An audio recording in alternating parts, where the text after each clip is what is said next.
Starting any day with a morning meditation can be a way to open to the intuitive flow of the day. This can be as practical as you need it to be. It can be about shifting inner obstacles, but there is nothing quite like starting our day with a morning wisdom well meditation. Even 10-15 minutes can help us just to check in so that the surface torture chamber mind hasn't been given the microphone for the day. With big to-do lists and busy lives, the surface mind might argue that even 20 minutes of meditation in the morning is a waste of time.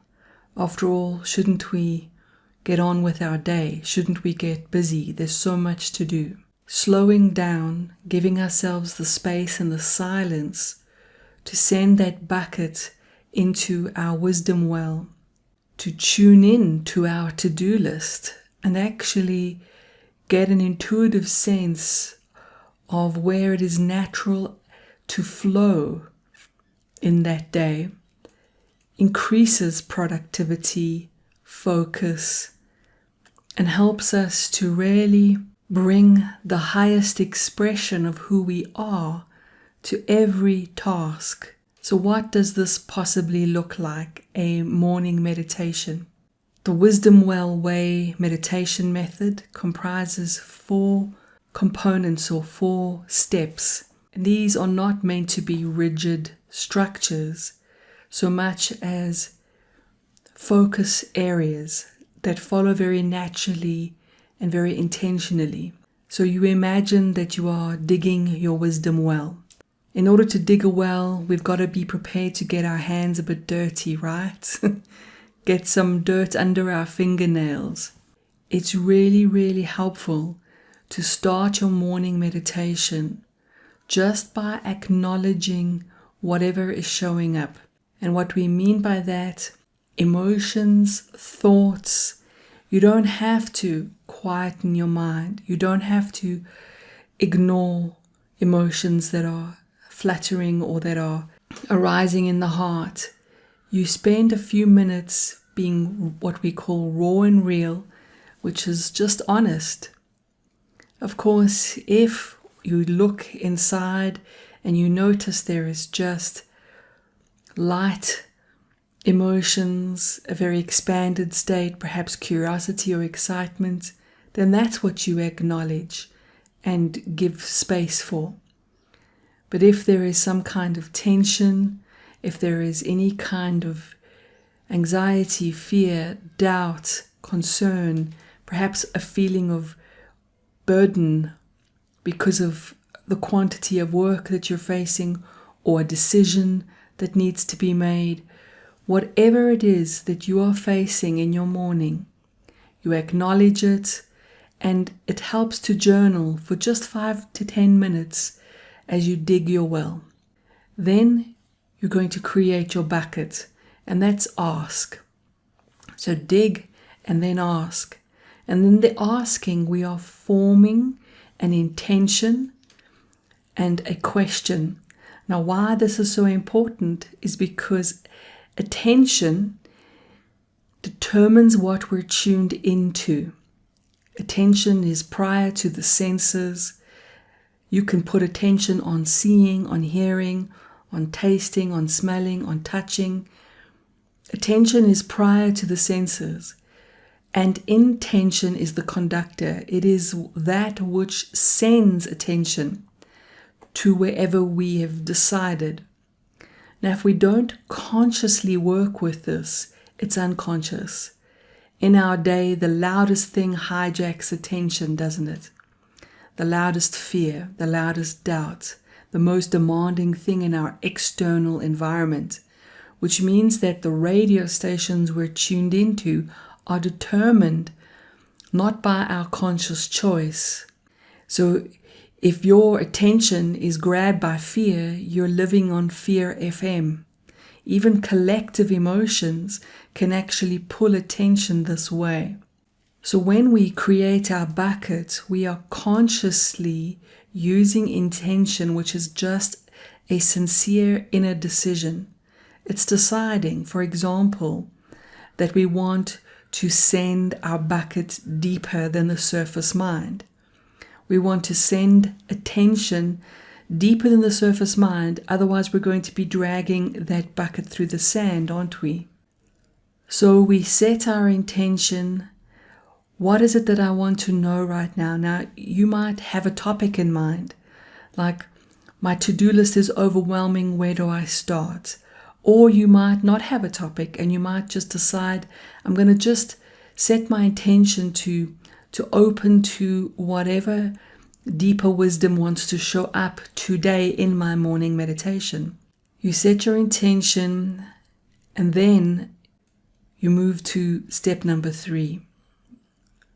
So you formed your bucket and you're intending to send that bucket deeper.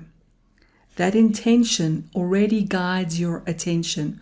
Whether your mind understands it or not, that's what's happening. As simple as it is to choose to put attention on the color blue and then to change it to red, or to feel our left foot and then notice how our stomach is feeling, a simple move of attention through intention is enough.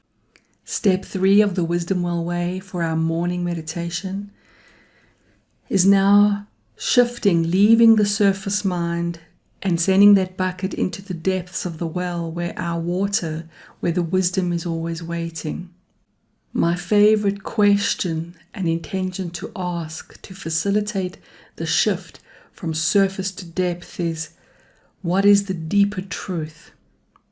I also like to ask, how does wisdom see this topic or this moment in this morning meditation? So I intend to see through the eyes of wisdom, and I intend to open to deeper truth. During this part of the meditation, we have to be the most patient. There really needs to be a slowing down, an opening to space, because the surface mind is a level of perception. When attention's on the surface mind, thoughts stream from the surface mind. And now we're consciously changing radio stations, which for some folks could be quite a radical paradigm shift, to realize that we can change radio stations, to not take our thoughts so personally that we fixate on only surface thoughts and identify as those surface thoughts.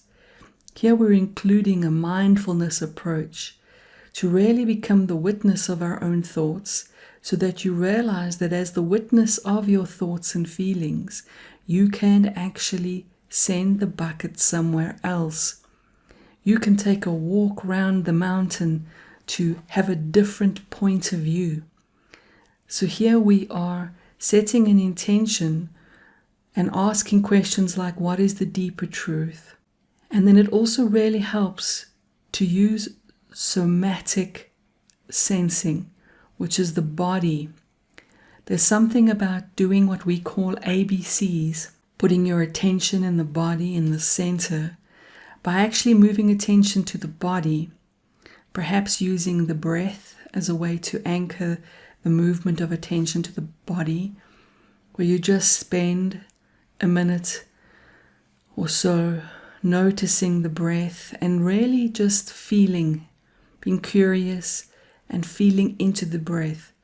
Or you're guiding your attention to the heart area, to the chest area, and to the abdominal area, this central area of the body. That can really help to hand the microphone to the depths of you, taking the microphone away from the peanut gallery, endless torture chamber mind. My affectionate name for the surface mind. So we slow down, we invite space, we set intention, we use somatic awareness or ABCs to help this change. And then it can help to say, I'm going to let myself know. I'm going to let myself know, which is to open to thoughts and ideas. Because now, if there is even a small increase in the amount of peace, in the amount of lightness, openness in your body, that is an indicator that you have your bucket in the water. That is an indicator that you have changed radio stations. Now what you want to do is open to the translation of this clearer seeing, this more spacious, open, expanded seeing, and translate that seeing into words. This translation process takes a bit of getting used to. It is important to acknowledge that there are no perfect words. All words are a poor substitute for the pure seeing. Wisdom is not words. Wisdom is clear seeing. So what we're doing here is we acknowledge that there are no words, there are no thoughts, there's no translation that's ever going to absolutely match what we're seeing. It's like putting sticky notes on things. If I write the word tree on a sticky note and then I stick it on a tree, have I ever done any justice to the tree? Have I represented the reality of the tree on the sticky note? No. It's just a label. It's just a translation. It's just a word. So what we do here is we open to some sticky notes. We open to translations, but we intend to stay with the seeing, to stay with the openness, to stay with the peace. And it's still appropriate to make sticky notes. It's still appropriate to translate the seeing, the space, the peace, the openness into words, because that's how we fill our bucket and then take it back to the surface in step 4, to drink, to cleanse, to take the mud out of our seeing and our being, grow the garden of an enlightened life, to live what we have found. Once you spend some time in the clear seeing, asking for insight, translating into the best words you can, paying more attention to what opens the body, engaging with your own inner wisdom. You finish your morning meditation by intending to share what you have felt and seen, even if it's a tiny little shift that feels more like an energy change than an essay of knowledge or insight. Whatever small or great amount, whatever subtle or profound water has found its way to you in this morning meditation, you acknowledge it. Perhaps if you feel like thanking your wisdom, please do so. And then share with your mind for understanding. Look back at the topics, look back at the to-do list, notice what's different. Share with your heart. Let whatever emotions you started with feel and experience this new state now, the new feelings that have arisen. And share the water with your gut, with your physicality, with your sense of being. Almost imagining that you're breathing in this new wisdom and giving it to the felt sense of your body. Spending a few minutes doing that is how we draw the water to the surface, so that we are enlightening and gifting our lives with our morning meditation. You might even want to also ask a question like, how do I step into my day now with this? Ask your wisdom for guidance around how to live this as you approach your day. I find this a wonderful way to start the day. Some days I'll spend 10 minutes, some days I'll spend an hour, because it makes such a massive difference. This is how we live a guided life, using Wisdom Well morning meditations.